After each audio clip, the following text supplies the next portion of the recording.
Nile. Firstly, I would like to thank Isabel and the Ivera Foundation for giving me this opportunity. I never imagined I would be back at the UN, where I recently interned to give a speech. It feels wonderful to be back here and see some familiar faces. My journey with the brain started 19 years ago, in the year 2000. I was 17 years old at the time, having just completed 11th grade, and was set to conquer one of the most important school years of my teenage life, the 12th grade, specifically the 12th grade board exams. Anyone from India, where I'm from, knows how important this year is in a child's life. I was stressed, tense, but excited to be back in college after the summer break. However, that excitement was short-lived. Given my excessive weight loss and other symptoms that signaled something was not right, my family and I made a visit to the hospital. Little did any of us know that the hospital would become my new home for weeks on end, after which I would need 6 months to recuperate. It was only after the fluid from my spine was removed, placed in an ice box, crossed the sea, and tested in a hospital in London, thanks to my uncle, did we figure out what was wrong. I was infected with the West Nile virus caused by a mosquito infected with it. However, in my case, it was the severe neuroinvasive West Nile virus disease called encephalitis, which results when the virus invades the brain, causing damage and inflammation.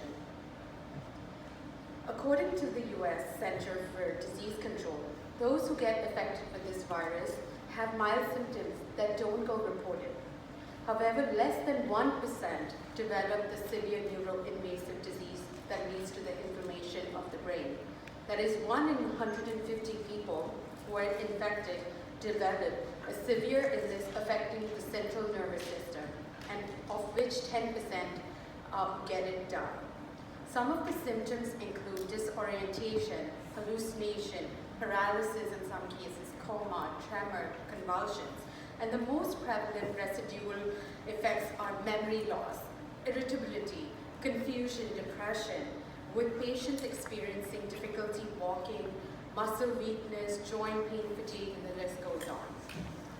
At that time, I did not understand all of this.